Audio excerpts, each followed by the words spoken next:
Candi Lor adalah peninggalan Raja Sendok dari Medangkamulan yang dibuat pada abad ke-9 Masehi dan merupakan monumen peringatan kemenangan Raja Sendok menaklukkan Sriwijaya.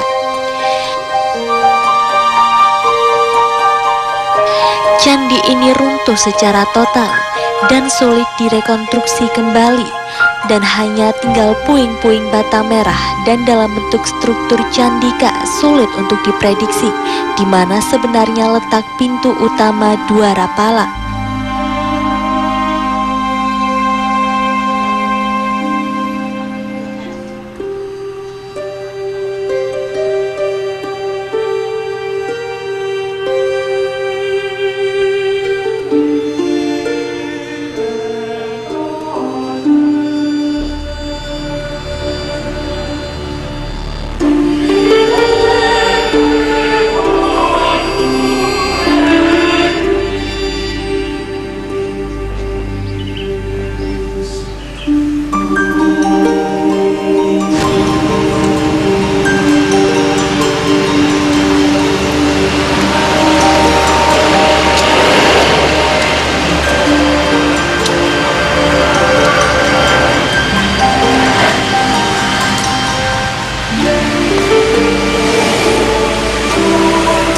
Saat ini saya telah sampai di Desa Candirejo, Loceret, kurang lebih 4 km dari kota Nganjuk, di mana terdapat satu petilasan dari Empu Sendok, yaitu Candi Lor.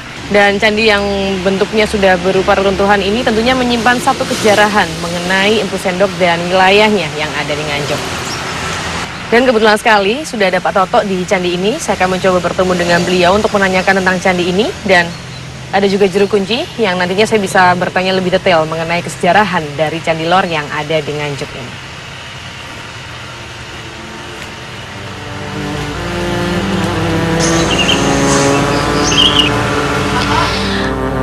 Relung-relung candi sudah runtuh. Relief dari panel memutar sudah tidak lagi ditemukan karena parahnya reruntuhan. Sehingga para arkeolog pun sulit mengadakan penelitian karena di atasnya bertengger pohon kepuh besar yang berusia lebih dari 500 tahun. Candi Lor memang bukti sejarah yang tidak bisa dipungkiri oleh masyarakat Kabupaten Nganjuk dan sekitarnya. Karena Candi Lor menyimpan sebuah memori sejarah dengan adanya prasasti Jaya Stamba. Dan oleh karenanya para sejarawan yang berhenti begitu saja dalam melakukan kajian ilmiah mengapa Raja Sendok memilih monumen itu di daerah Nganjuk Ladang pada pasca runtuhnya kerajaan Medangkamulan di Jawa Tengah.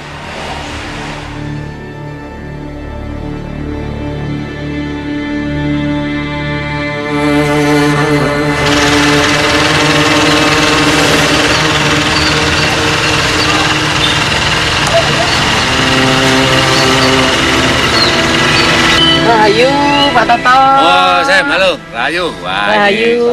Pak Juru ini. Iya, Sam dari Nama Tilas. Ya. Pak Toto kebetulan nih lagi membahas tentang Empu Sendok, dan situs pertama yang kita kunjungi adalah Candi Lor, Pak Toto. Betul. Jadi kebetulan saya dengan Pak Juru juga berbincang-bincang tentang mau adanya ulang tahun Kota Nganjuk. Kebetulan ulang tahun Kota Nganjuk yang ke-1077 ya Pak ya. Iya. Yaitu nanti diadakan pada tanggal 10 April. 10 April. Ya, ini kan tanggal 9. 89 ya. Tepat sekali berarti ya. Ya. Dan ini Pak Toto, kebetulan karena kita lagi tim 14 lagi membahas Ya. tentang Empu Sendok. Ya. Pas banget Pak Toto juga sudah ada di sini, Ya. ada juru kunci. Gimana Ya. kalau langsung aja kita melihat candinya, boleh ya Pak ya? Boleh. Bisa, Ya. nanti biar dipandu sama Pak Juru, sekaligus nanti saya jelaskan di sana. Ya. Oke. Silakan Pak Mari. Juru.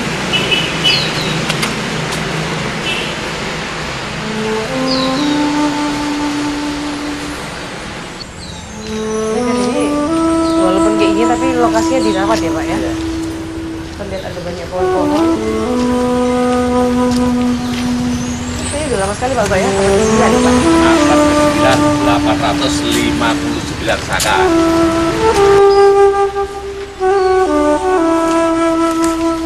Oh, ini bagian luar dari candi ini Pak ya? Ya, ini bekas reruntuhan. Heeh. Bekas reruntuhan. Hancur. Sementara itu sudah Saat ini saya berada di bagian sisi selatan dari Candi Lor, di mana dengan luas 1.654 meter ini dengan ukuran candi yaitu 58 kali 43 meter. Candi Lor memang memiliki satu hal yang cukup unik. Ini ada tumpukan batu bata merah, di mana memang kalau kita melihat bentuk dari Candi Lor ini sudah tidak utuh, bahkan boleh dibilang runtuh Pak Toto ya. Iya. Karena memang pada masa itu terjadi pengerusakan oleh oknum tertentu karena juga seiring dengan masuknya agama baru di Nusantara. Iya. Nah Pak Toto, saya ingin bertanya tentang Candi Lor, bahwa ada satu pohon yang berusia sudah sangat tua yang berada di bagian tengah dari Iya. candi. Ini kenapa bisa ada di situ Pak Toto, Iya. dan nama pohon ini apa Pak? Jadi sebelum saya jelaskan tentang pohon kepo, ya akan saya buka secara rinci tentang kesejarahan Candi Lor. Jadi Candi Lor itu sendiri diketemukan pada abad ke-19 atau tepatnya tahun 1817 oleh salah satu gubernur jenderal pada waktu itu bernama Raffles. Kemudian dilanjutkan oleh Suterheim dan Damais pada tahun 1913. Cuma di situ tidak dijelaskan secara rinci, cuma Raffles hanya mencatat ada salah satu sebuah candi yang sudah banyak ditumbuhi oleh pepohonan, terutama pohon kepo. Itu tahun 1913 yang diteruskan oleh Damais. Nah, dan pada waktu itu diketemukan pula salah satu prasasti yang disebut prasasti Anjuk Ladang, atau sekarang disebut dengan nama populernya Jaya Stamba. Dan prasasti itu sudah dibawa ke Jakarta dengan kode C59, dan yang ada di Nganjuk ini adalah salah satu replikanya. Nah, kemudian setelah diteliti oleh Damais, ternyata ini adalah salah satu candi pemujaan para leluhur Empu Sendok yang pada waktu itu jengkarnya Medang Kamulan ke Medang Kauripan, yang utamanya pada waktu itu Nganjuk mau dijadikan satu kota raja, akan tetapi itu gagal. Dan di situ pula terdapat salah satu lembu Andini dengan Ganesha. Di tempat ini ya Pak Toto? Iya. Dan sekarang di mana untuk arca lembu Andini dan juga Ganesha itu Pak? Arcanya yang Ganesha saya taruh dalam pos. Oh, kalau yang lembu Andini? Sudah tidak ada sini. Oh, raib ya Pak Toto ya? Raib dicuri orang, dan kemudian satu yang masih bagus bahatannya tapi sudah pecah, karena itu adalah salah satu bukti pengurusan pada abad ke-16, yaitu satu lingga yang hampir terbelah menjadi dua, kan gitu Pak Juru ya, yang ada di sana itu. Oh ya, nanti kita bisa lihat juga ya. Iya, nanti Oke, bisa nah kita buktikan. untuk pohon sendiri yang ada di tengah tadi Pak Toto menyebutkan bahwa namanya adalah candi salah. Nah Pak, untuk pohon yang ada di tengah Candi Lor ini tadi Bapak sempat menyebutkan bahwa namanya adalah pohon kepuh ya Pak.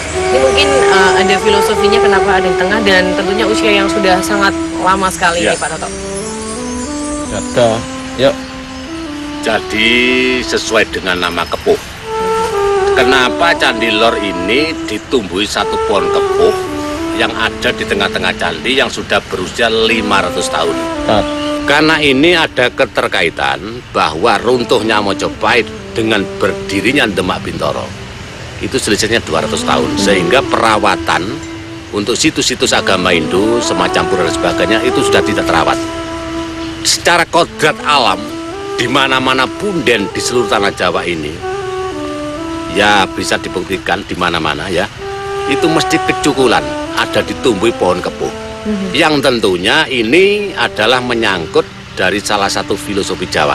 Iya. Kepuh artinya kekepen kang sepuh. Nah, artinya generasi sekarang ini harus ngekep itu merangkul. Siapa yang paling sepuh di sini? Sopo sing babat alas? Sopo pedanyangan ini gini? Karena yang sepuh sendiri di sini itu adalah Empu Sendok.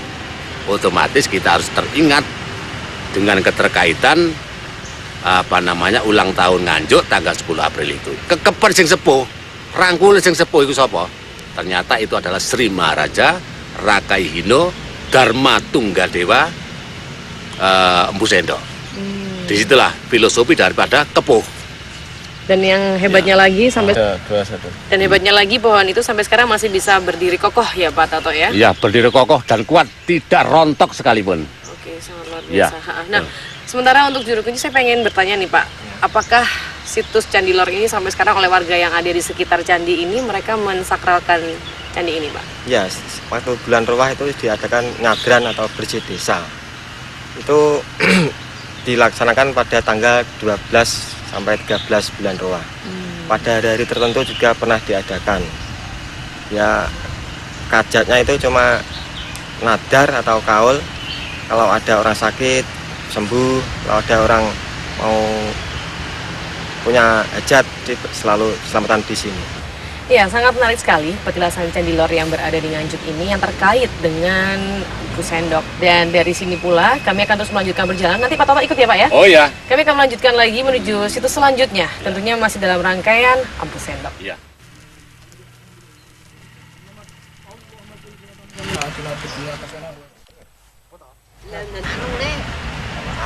Biasa kare mas, tak boleh.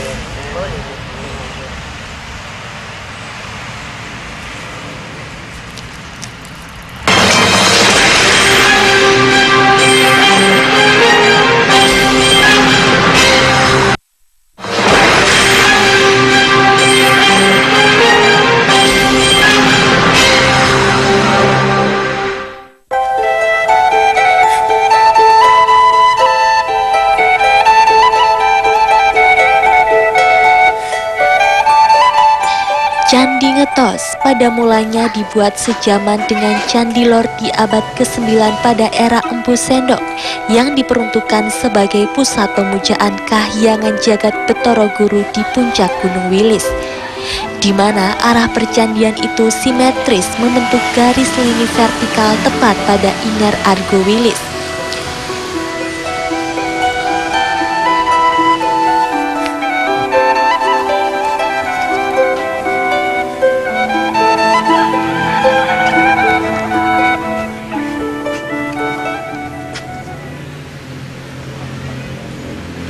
Berada di kaki Gunung Wilis inilah Candi Ngetos berada, tepatnya di Desa Ngetos, Kecamatan Ngetos, Kabupaten Nganjuk. Dan candi yang memiliki kesejarahan terkait dengan Empu Sendok ini tentunya menjadi bagian dari tim Napak Tilas untuk terus menelusurinya.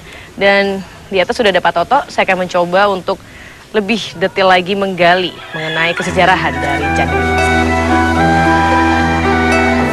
Dalam agama Hindu Siwa yang dianut sebagian besar masyarakat Jawa, bahwa puncak gunung identik dengan lingga dan mempunyai energi luar biasa dalam kehidupan semua makhluk. Utamanya adalah manusia dan juga gunung atau giri, diyakini sebagai manifestasi yang jagat pratingkah.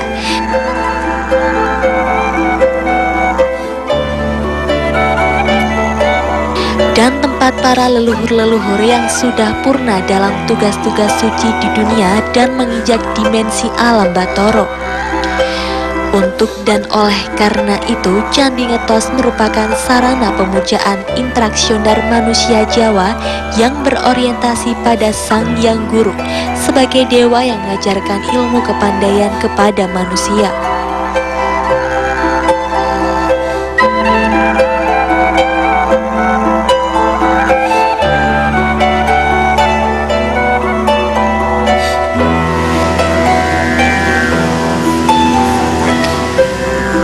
Dalam menata masyarakat untuk selalu menjaga lingkungan Trihita Karana dan menghormati sesama makhluk untuk selalu berdampingan, Candi Ngetos tetap dirawat dan direkonstruksi kembali pada masa Prabu Hayam Wuruk Raja Majapahit dan tetap eksis sebagai candi pemujaan yang berorientasi pada Dewa Waisnawa atau Wisnu.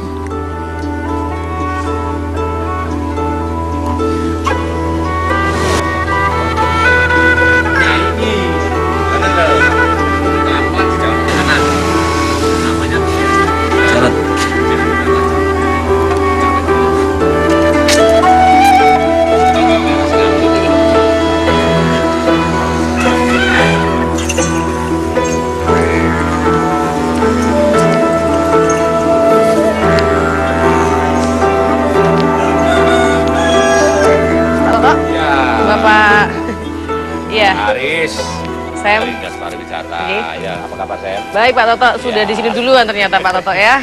Bagaimana Pak? Tadi saya keliling sendirian, ternyata Bapak sudah naik di atas ini. Iya. Oke Pak, ini Candi Ngetos tentunya satu candi yang kita ketahui bersama adalah candi yang terkait dengan Empu Sendok ya. Nah untuk pembangunan dari candi ini yang saya ketahui sih memang pada zaman pemerintahan Raja Hayam Wuruk Pak. Nah Pak Toto, bagaimana sebetulnya fungsi dari Candi Ngetos ini? Apakah hanya untuk pemujaan kepada Siwa Buddha mungkin atau ada fungsi lain pada masa itu?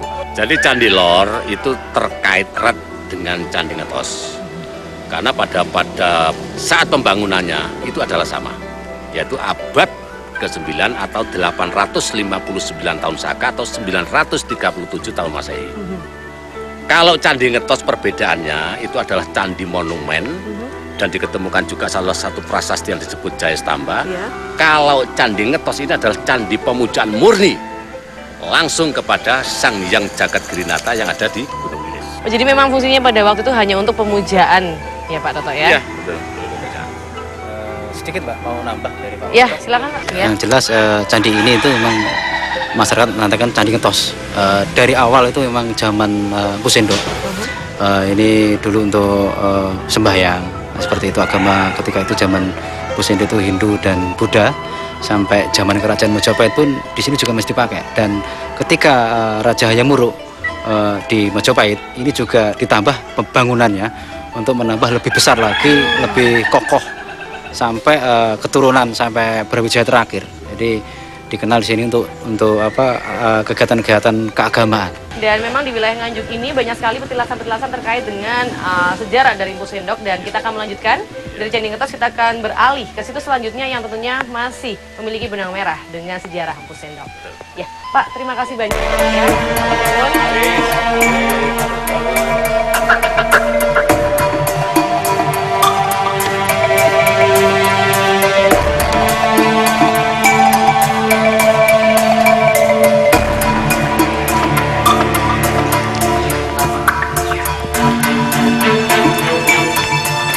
Kita ke sana ya Pak Toto ya.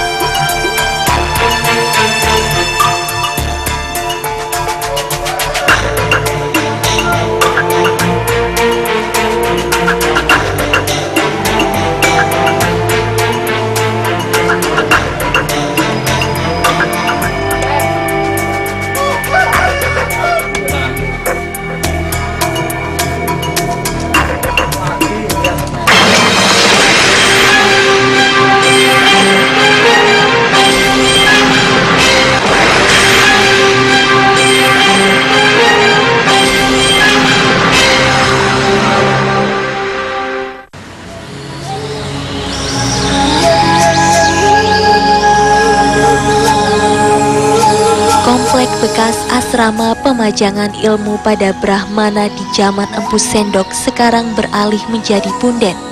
Masyarakat Ngeliman dan sekitarnya menganggap sebagai makam Ki Ageng Liman dan Pangeran Pati dari Mataram. Dari sejarahnya, sebelum Empu Sendok mengalihkan pusat pemerintahan Nusantara dari Jawa Tengah ke Jawa Timur, daerah Ngeliman sampai Argowilis adalah daerah Sima atau daerah perdikan bebas pajak yang dianugerahkan Raja Sendok kepada sebagian Brahmana Anjuk Ladang untuk memelihara sumber-sumber suci di lereng Gunung Wilis, termasuk air terjun Sedudo.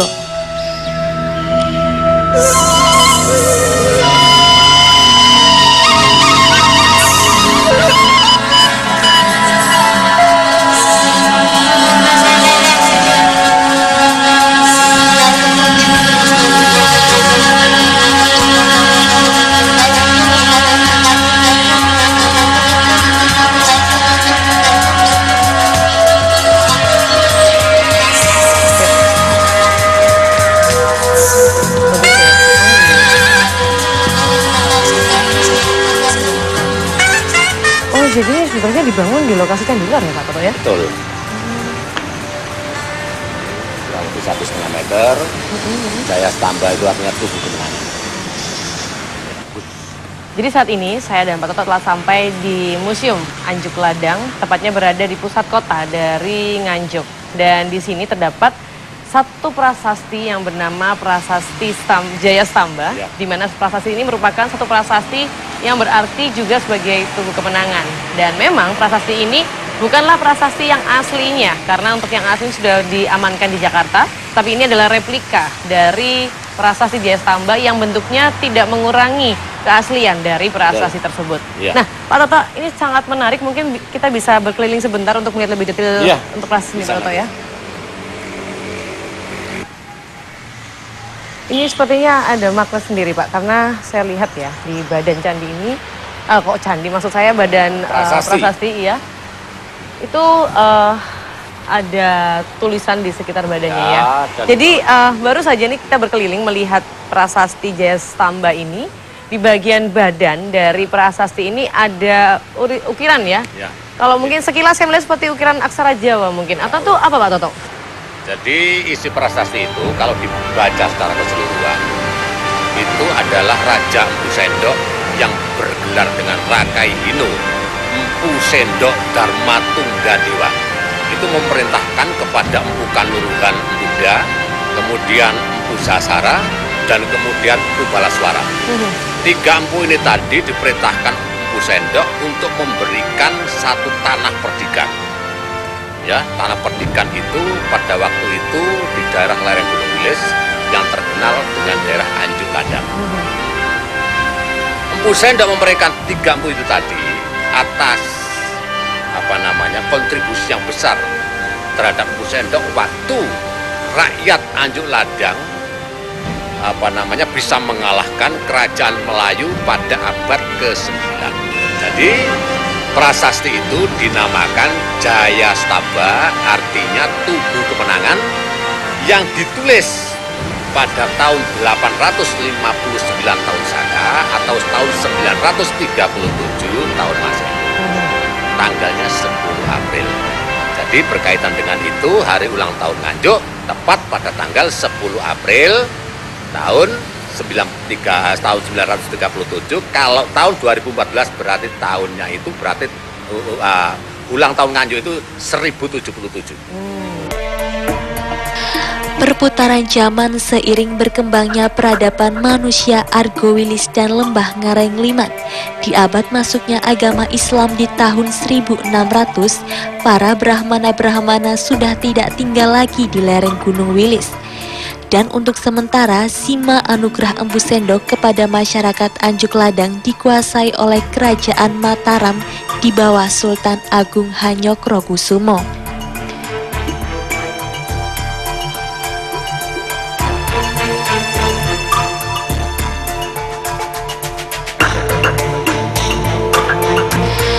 Argowilis dan Desa Ngliman banyak diduduki oleh prajurit-prajurit Mataram dalam pertahanan wilayah Kerajaan Mataram di bawah Sultan Agung Hanyokrokusumo. Argowilis dan Desa Ngliman selanjutnya sebagaimana prasasti Empu Sendok yang dibuat pada tahun 1977 Masehi. Tanah perdikan atau Sima Anjuk Ladang tetap dinyatakan sebagai tanah bebas pajak yang tidak bisa diganggu-gugat sampai pada zaman intervensi VOC pada Kerajaan Mataram. Nah, pertanyaan berikutnya nih Pak Toto yang saya ingin tahu, apakah pada masa itu ketika ada seseorang yang berkontribusi kepada negara ataupun kepada rajanya, apakah sang raja memberikan hadiah itu harus melewati prasasti Pak Toto? Ya, jadi pada saat itu Empu Sendok memberikan satu yang paling diutamakan itu kepada para Brahmana yang ada di lereng Gunung Wilis. Satu diantaranya yang ada sekarang itu adalah apa yang disebut dengan Desa Ngliman. Jadi nanti kita bisa membuktikan bahwa tanah perdikan yang ada di lereng Gunung Wilis itu termasuk Desa Ngliman. Karena di sana dulu itu pernah ada pemujaan yang disebut pemujaan Ganesha. Oke, dan nanti kita akan ke sana itu berupa apa Pak Toto? Jadi nanti kita bisa membuktikan ke daerah lereng Gunung Wilis dengan apa yang disebut Desa Ngliman. Jadi di sana masih ada tokoh-tokoh yang dimakamkan di sana, tapi eranya sudah lain, bukan era Empu Sendok, tapi era zaman Mataram. Tapi beliau hidup di tanah perdikan tersebut Ya, ya. betul, seperti itu. Ya. Memang satu hal yang tentunya semakin membuat kita penasaran mengenai kesejarahan dari Nganjuk, khususnya terkait dengan pusendok yang ada petilasan-petilasannya di wilayah Nganjuk ini. Dan selanjutnya kita akan melanjutkan untuk menuju ke Tanah Perdikan, terkait juga dengan prasasti Jaya Stamba yang ada di Nganjuk. Mari Pak Bapak. Cukup bagus nih Pak Bapak ya.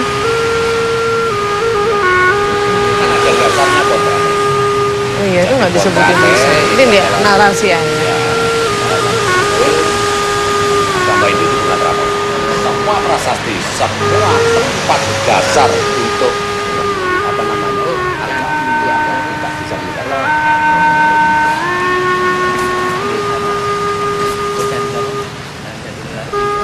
Prasasti Nganjuk Ladang itu dinamakan Jaya Stamba. Ini mengetahui bahwa pada zaman dulu Nganjuk yang bernama Nganjuk Ladang itu mempunyai andil besar terhadap perjuangan Pusendok dalam rangka melawan tentara Sriwijaya. Bahwa nama Nganjuk dari prasasti itu diketahui bahwa namanya Nganjuk Ladang. Di situ ditulis tanggal 10 April 937 Masehi bahwa masyarakat Nganjuk Ladang punya andil besar terhadap perjuangan Pusendok dalam rangka melawan musuh dari Sriwijaya. Yang mana dari prasasti itu Kabupaten Nganjuk bisa mengambil nilai-nilai perjuangan Nganjuk Ladang, antara lain nilai pengorbanan, nilai gotong royong, nilai patriotisme, dan nilai kebersamaan dalam mengabdi kepada negara dan bangsa.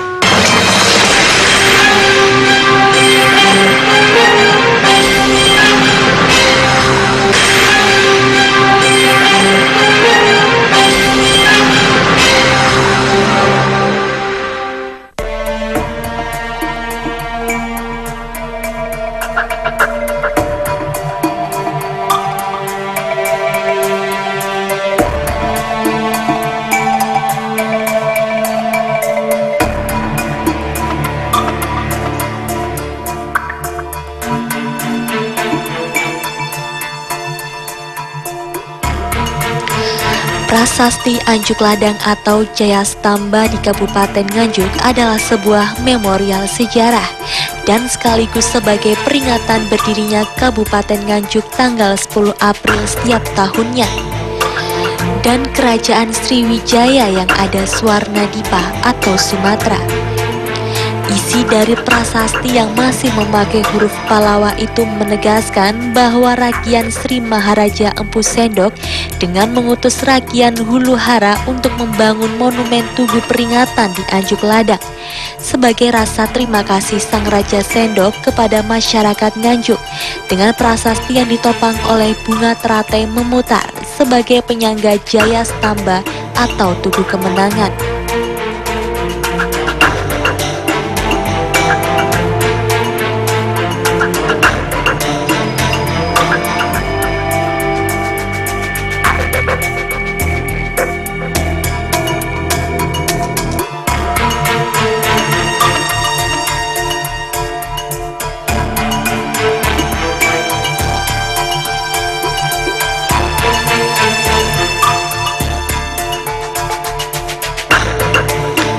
Prasasti Nganjuk Ladang adalah prasasti kedua setelah prasasti Cunggrang yang ada di lereng Gunung Penanggungan dan memiliki kesamaan dalam bentuk penegasannya, yaitu sebagai tanah sima bebas pajak. Bahwa prasasti Jaya Stamba yang asli di Jawa dan disimpan di Museum Gajah Jakarta. Sedangkan replikanya tetap terpampang di kota Nganjuk sampai sekarang dan dijadikan ikon lahirnya nama Nganjuk Ladang menjadi Kabupaten Nganjuk.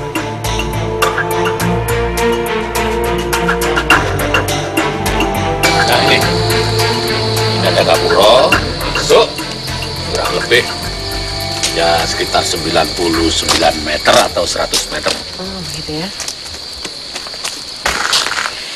Jadi saat ini saya dan Pak Toto telah sampai di situs yang bernama situs dari Ki Ageng Ngeliman yang tepatnya berada di Desa Ngeliman, Kecamatan Sawan, Kabupaten Nganjuk. Dan satu hal, lokasi ini berada pada ketinggian kurang lebih 900 di atas permukaan laut. Dan lokasi ini tentunya satu lokasi yang berada di lereng Gunung Wilis dengan cuaca yang malam hari cukup dingin ya Pak Toto ya. Juga berkabut dan kami akan mencoba untuk menelusuri situs tersebut yang tepatnya juga berada pada satu ketinggian yang nantinya harus kita menaiki tangga yang ada pada situs tersebut. Iya, 91 ya kemudian 91 tangga ya. Kita coba Pak Toto ya. Langsung aja kita ke sana.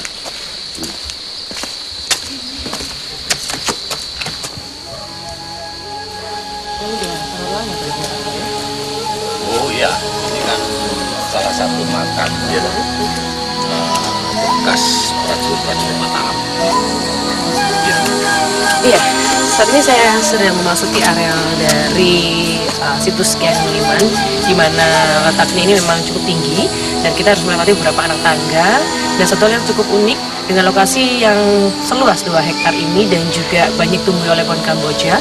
Ada satu hal yang cukup menarik dan ini mengandung muatan mistis bahwa untuk menuju ke situs Ki Ageng Ngeliman ini kita harus melewati anak tangga jumlah 91. Tetapi tidak semua orang bisa menghitung pas 91. Ada jumlahnya mungkin kurang dari 91 atau bahkan lebih dari 91. Jadi memang cukup menarik sekali ya Pak Toto untuk hal ini ya. Jadi makam-makam yang semacam yang ada di atas makam Ki Ageng Ngeliman ini sama halnya dengan makam yang ada di Astana Imogiri. Astana Imogiri itu 499. Juga tidak sama, jadi naik turunnya itu 499, turunnya bisa 470 dan sebagainya. Demikian juga karena Ki Ageng Ngeliman ini masih terah dari Mataram, juga mempunyai kesaktian yang luar biasa, sehingga trap-trap dari anak tangga ini pun juga hampir sama dengan astana yang ada di Mogiri. Oh, sangat luar biasa sekali Iya. Pak ya. Untuk itu mungkin kita bisa langsung aja melakukan perjalanan kita. Iya, Saya juga semakin penasaran dengan. Jadi saya bisa buktikan langsung, saya juga membuktikan. Iya. Ya, nanti kita akan hitung Pak Toto ya. Iya.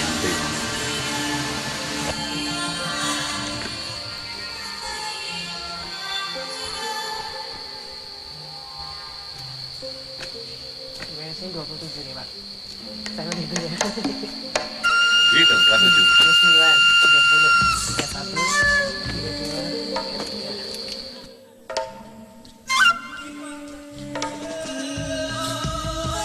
Satu, oke.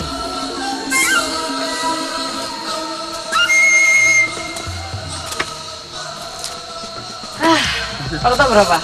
Saya 89. Saya juga 89 nih Pak Toto. Wow, sangat luar biasa.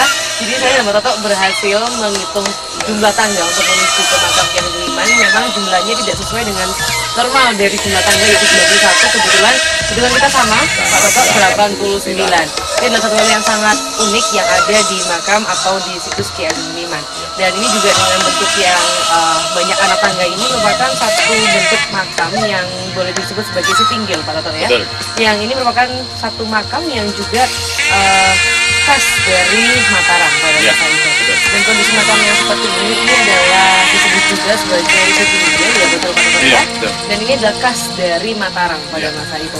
Dan di belakang kita ini adalah pintu gerbang untuk menuju ke makam Ki Ageng Ngeliman. Kita bisa langsung masuk Pak Toto. Ya.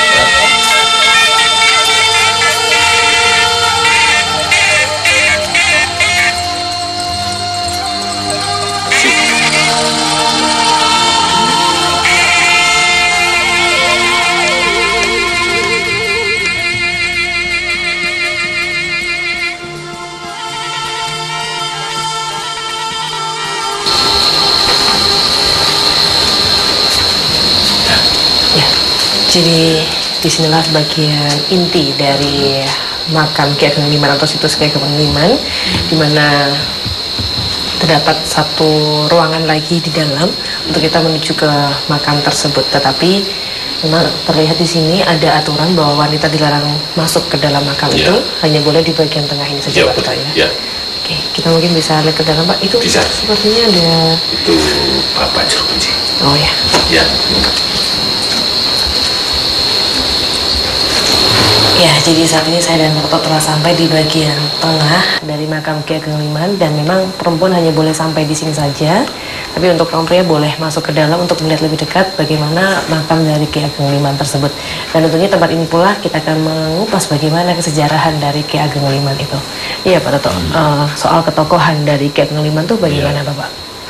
Jadi ketokohan daripada seorang Ki Ageng Liman itu tidak lepas dari kerajaan Mojopahit.